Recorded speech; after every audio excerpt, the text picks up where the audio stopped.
ரசிகர்களே, நான் உங்களோட கோவிந்தராஜ் கோமாளி பேசுறேங்க. கபீஸ் தெருக்கூத்து வீடியோ உடனே வந்தடைய சப்ஸ்கிரைப் பண்ணுங்க, பக்கத்தால பெல் பட்டனை கிளிக் பண்ணுங்க.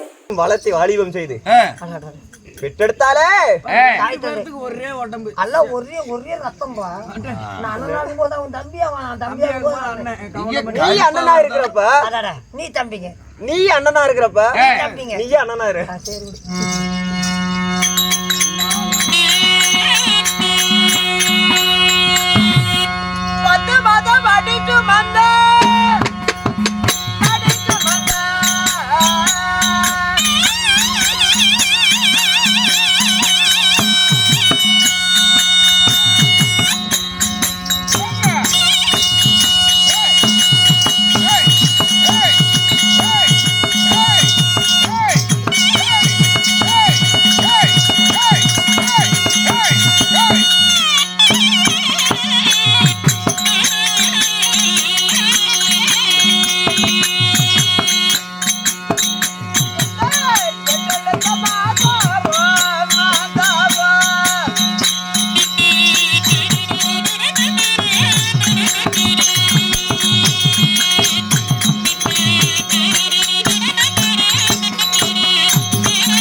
அப்படின்னாலும் இந்த நாரத மகாமுனிவர் வீட்டெடுத்த தாய் தந்தை யாரு தெரியுமா?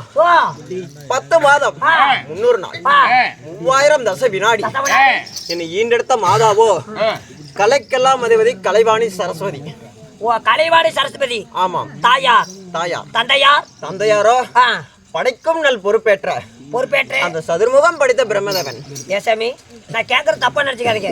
ஏண்டாப்பா? சதுர் படைத்த பிரம்மதேவனுக்கும் கலைவாணி சரஸ்வதிக்கும் தேவாதி தேவருக்கு மகனாக பிறந்து கையில கஞ்சனா கட்ட களத்துல கொட்டை உத்ராஜ மாலை கொட்டை இப்படி சடபுடிக்கு சன்னியாசி மாதிரி நாராயணோ நாராயணோ நாராயணான்னு சொல்றீங்களே, என்ன காரணம்? ஏன் பல்லு விளக்காத வந்துட்டீங்களா? ஏய், அது நாராயணா. உங்களுக்கு ஏன் இப்படி நிலைமை? ஏன் இந்த துறவி வேடம்? ஏன் இந்த கோலம்? ஏன் இந்த துறவி வேடம்? ஏன் இந்த கோமணம்? இந்த கோலம் நண்பா, தினந்தோறும் எனக்கு நான் 5 வயதாக இருக்கும் பொழுது குடிச்சிட்டேன். மூடிட்டு கூடி அப்படியே அக்கறை கோதி தான் டீ குடுக்கலாமா? என்ன சிறு வயது 5 வயதாக இருக்கும் பொழுது தினந்தோறும் எனக்கு என்ன வேலை? தொழில். என் தந்தையாரின் பாதத்தை விழுந்து பாத பூஜை செய்வது. வாங்கி நாளைக்கு வண்டி எடுக்கும். சித்தியா ஆ, அப்பொழுதோ ஆ. என் தந்தையாரின் பாதத்தை பணிந்துவது என்னுடைய வேலை. ஒரு நாள் தினமாக அப்பதான் மன்னனுக்கு. வருங்க. ஒரு நாள் தினமாக மலர்களை எடுக்கலாம் என்று எங்கே சென்றிருந்தேன்? பூலோகம் சென்றிருந்தேன். அட அப்பொழுதோ பூலோகம். யாருக்காக? என்னுடைய தந்தையாரின் பாதத்தை பணிந்து பாத பூஜை செய்வதற்காக. தங்கம் எடுத்த பிறந்தான் அவனுக்கு. சபாஸ். அப்பொழுதோ அங்கு 7 சக்தி தெய்வ கன்னிமார்கள் அடடே. நடனம் புரிந்து கொண்டிருந்தார்கள். ஓ, நாட்டிய பெண்கள். நாட்டிய பெண்கள் நடனம் புரிந்து அந்த கொண்டிருந்தார்கள். மரத்துல. அந்த நடனத்தை பார்த்து ரசித்துக் கொண்டிருந்தேன். ஆ. அதனால சிறிது காலதாமதமாகி விட்டது. அடடே, மலர் பொறிக்க. காலதாமதமாகி விட்டது. சரி. மீண்டும் சத்தியலோகம் சென்றேன். ஆ. என் தந்தையார் பார்த்து விட்டு, நாரதா ஏனப்பா இவ்வளவு காலதாமதம் என்று கேட்டார். எங்க மலர்? எங்கே மலர்? அப்படி? தினந்தோறும் பாதம் பிடித்துவையே எங்கே மலர் என்று கேட்டார். யாரு? சத்தியலோகத்தால கூடி சதுரம் சதுரமுக அட உங்க தந்தையார். ஆமா. ஆ. அப்பொழுதோ நான் என்ன தெரியுமா சொன்னேன்? என்ன? சிறு போய் ஆ? துளுண்டு போய் ஏண்டா மண்டையில மூலக்குதா இருக்குது. பேசுறதே பொய். அதுல என்ன சின்ன பொய், அதுல என்ன பெரிய பொய்? ஏய் இப்ப இந்த ஊரை இங்க இருந்துகிட்டு இங்க இருந்துகிட்டு இந்த ஊர் என்னதுன்னா அது சின்ன பொய். சின்ன பொய். இங்க இருந்துகிட்டு இந்த உலகமே என்னதுன்னா அது பெரிய பொய் இல்ல. அருமை பொய்யில இப்படி வேற இருக்குதா? ஆமாண்டா. நான் என்னத்த கண்டன் ஜோத்த தந்தவனுக்கு. அப்பொழுது நான் சிறிது போய் சொன்னேன். ஏன் என்ன சொன்னேன்? தந்தையாரே பூலோகத்தில் எங்கும் மலர்கள் கிடைக்கவில்லை, அதனால் சிறிது காலதாமதமாகி விட்டது என்று போய் சொல்லிவிட்டேன். அட சின்ன பொய். என் தந்தையாருக்கும் ஞானக்கண் உள்ளதப்பா. அட தந்தையாரு பூனக்கண்ணா. ஏய் சாபத்தை அளித்து விடுவேன். ஞானக்கண் ஞானம். அந்த ஞானக்கண் வழியாக பார்த்து நான் போய் சொல்வதை அறிந்து கொண்டார். அப்பொழுதோ என் தந்தையார் பார்த்து விட்டு, நாரதன் சிறு வயதிலே இவ்வளவு பொய் பேசுகிறான் என்றார். சின்ன வயசுல அவ்வளவு பொய்ய பேசுறீங்க. பெரிய நானா சும்மா இருப்பியா? அதனால விட்டார் சாபத்தை. அப்ப எப்படி? எப்பேற்பட்ட சாபம்? தினந்தோறும் பொய் சொல்ல வேண்டும், தினந்தோறும் கலகத்தை மூட்ட வேண்டும். டெய்லி அன்னாடு அன்னாடு அன்னாடு பொய்ய பேசணும். அப்படி பொய்ய பேசலைனா விட்டா என் முதுகோ மூட்டை சுமக்கும், கால்களோ தூண்களை போல் வீங்கும், கைகளோ என் வயிறோ வண்ணான் தாலி போல் வீங்கும், தலையோ 1000 சுக்காக உடையும். 1000 சுக்காக உடையும். ஓ தந்தையார் கொடுத்த சாபம். அதனால இப்பொழுது எனக்கு தலை வலிக்கிற மாதிரி இருக்குது. கலக உடனே வேணும். தலை வலிக்குதுன்னா மாத்திரை வாங்கி போடு. தலை வலிக்குதுன்னா என்ன மாத்திரை? 600 500 தலை வெடிக்கிற மாதிரி இருக்குதுடா. அதனால இப்ப எனக்கு கலக வேணும்டா. கலக இல்லைன்னா என் வயிறெல்லாம் வீங்குதுடா, என் தலை வெடிக்கிற மாதிரி இருக்குது. கலக வேணும். அவரு வெடிச்சுன்னா செவனாப்பு குடிக்க போன்ட்டு அதுக்கு தின்றுப்பீங்க. கலகம் வேண்டும் அப்பா. ஆனா இப்ப கலக வேணும். ஆமா. எப்படி கொள்ள நம்ம கொடுத்துருந்தோம்ல, நம்ம எத்தனை பேருக்கு கொடுத்துருப்போம். என்னத்த சொல்ற? கலகம்.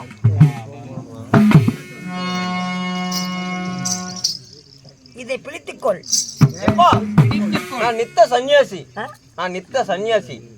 ஆயுதங்களை எல்லாம் தொட மாட்டேன். சன்னியாசி அங்க இருக்கிறான். கண்ணாடி இல்லடா சன்னியாசி. நீயா? ஆமா. ஐயோ இதெல்லாம் தொட மாட்டியா? எனக்கு ஆகவே ஆகாது. கலகம் என்ன பிடிக்கல வேண்டாம். வேண்டாப்பா. இப்ப கலகத்துக்கோசரம் கத்தியில தான் நீங்க கிழக்கு புடுங்குற. என்ன குச்சி கேளுங்க. கலகம் கலகம் கிடைக்க போகுது. கலகம் வேணும்னா கரெக்டா வரணும். ஆமா. இந்த கச்சா முச்சான்னு பண்ணீங்கன்னா பவட்ட பேத்து விடுவேன். உனக்கு தேவை கலங்கம். ஆமா கலகம். கிழங்குலடா கலகம். கலகம். சத்தம் போட்டீங்கன்னா கலங்க வருமாடா.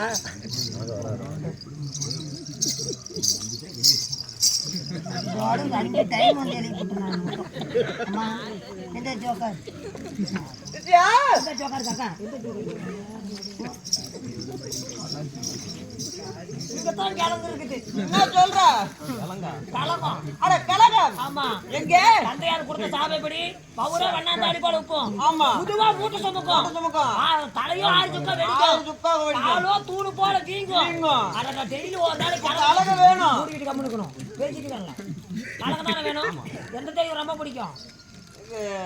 மாயக்கண்ணர் எனக்கு ரொம்ப நல்லா காவு வாங்குற தெய்வமா சொல்லு. காவுங்க முனிப்ப முடிக்கண்டா. முனிப்பேன். அந்த முனிப்பு நினைச்சுக்கிட்டு ஆயால ஒரு போடு போடு. குப்புனு கலகம். வீட்டுக்கு போயிருக்கா நீ? கந்த கம்பத்துல கட்டி வச்சு புளிய தள்ள அடிச்சு போடுவாங்க. இதெல்லாம் போனாலும் பிடிப்பாங்க, இதெல்லாம் போனா பிடிச்சுவாங்க. நான் போய் ஒழிஞ்சிக்குவேன். கலகம் எப்படி கேட்டா நீ எப்படா கலகம் கொடுக்குற? எனக்கு கலகம்னா கத்தியால தாங்க தெரியும். நண்பா எப்படி தெரியுமா கலகம் இருக்க வேண்டும்? ஒரு வழிதனிலே பாம்பு செல்கிறது என்றால் தடி எடுத்து அடித்தால் பாம்பும் சாகக்கூடாது, தடியும் உடையக்கூடாது. ஆனா தூங்குற பிள்ளைய கிள்ளிடுவேன். ஆமா, தொட்டிலேயே ஆட்டி விடுவேன். தாயார் வந்து கேட்டா தக்க பதிலையும் சொல்லி விடுவேன். நாரதர கழகம் நன்மையிலே முடிய வேண்டும். அப்ப நீ குசலக்காரனா? எல்லாரும் தான் சொல்றாங்க, நீ யூமாடா. இப்ப கழகம் கிடைக்கல. கழகம் கிடைக்கல, அது பூஜை பண்ணுமா? ஆமா, பூஜை பண்ணும். கழகம் கிடைத்த கழகத்தை என்னோட தந்தையாரப்பட்ட ஒரு சிப்பேற்பட்ட சாபத்தை எழுத்தி விட்டார்களோ, நான் உடனடியாக என்ன செஞ்சேன், சிவபெருமன் தாத்தன் விஷ்ணு தாத்தா இருவையும் போய் பார்த்தேன். தாத்தா, தந்தையாகப்பட்டவர் இப்பேற்பட்ட சாபத்தை எழுத்தி விட்டாரு, இதற்கு நான் எங்க தாத்தா இதுக்கு வந்து விதிவிலக்கே கிடையாதா என்று கேட்டேன். நான் கலகம் எப்படி எனக்கு கிடைக்கும்? கிடைக்கும். அந்த கலகம் நாளத்த வந்தான், கலகத்தை செஞ்சு விட்டான் அப்படின்னு பல பேர் பல விதமா பேசுவாங்க. பாவத்தை எங்க தொலைக்கிறது என்று கேட்டேன். உன்னுடைய சிவபெருமா தாத்தா என்ன தெரியுமா சொன்னார்? நாரதா, நான் உன் தந்தையார் அளித்த சாபம் தான், அதற்கு நிவர்த்தி எல்லாம் கிடையாதப்பா என்றார். சரி தாத்தா, கழகத்துக்கு எங்கே போவேன், யாரை நாடுவேன் என்று கேட்டார். உன்னுடைய சிவபெருமா தாத்தா என்ன தெரியுமா செய்தார்? ஒரு சிவமாலையை அளித்து இதை தினந்தோறும் தோத்திரம் செய்தாயானால் கழகமாகப்பட்டது எங்கிருந்தாலும் கிடைத்துவிடும் என்றார். ஆமா, இப்பொழுது என்ன செய்ய வேண்டும்? சிவமலையை தோத்திரம் செய்ய வேண்டும், கழகத்தை மூட்ட வேண்டும். அதுக்கு என்ன தேவை? அதனால இப்ப பூஜை செய்ய வேண்டும். போய் சிவமலையை எடுத்துட்டு வா. அப்படியா கட்டுங்க. செவடன் சாப்பிடாடி 10 குச்சி எல்லாம் கொண்டாரு. செவடனா?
ஏன்டா இப்படி பண்ற? கற்பூரத்தை எங்கடா பொறுத்துற? கையில எந்த போயிடாதரா? உங்க தாத்தா யாரு? சிவபெருமா. நீ யாரு? நான் அவனுடைய பேரப்புள்ள. தந்தையார் யாரு?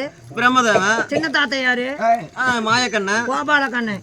நீங்க மட்டும் கட்டி கட்டியே சாம்பராணி ஊதி பத்தி எல்லாம் கேக்குறீங்களே, பீத்த பொண்ட பண்டிகை புளுத்து மாடா. நான் எப்படா சாப்பிட்டேன்? சாமி கும்பிட. ஓம் நமச்சிவாய நமக. ஓம் இலச்சவாய நமக. ஓம் கங்காதரா. ஓம் திங்காதடா பழத்தை. ஓம் கௌரி மனோகரா. ஓக்கிட்ட முடிஞ்ச நல்ல நேரம் தான். என்னடா நாம தான் பண்ண சும்மா வர. ஓம் திருநீலகண்டா. திருநீலகண்டா போத மீறிச்சா? மீறி போயிருக்கும். வந்து விட்டது. வந்து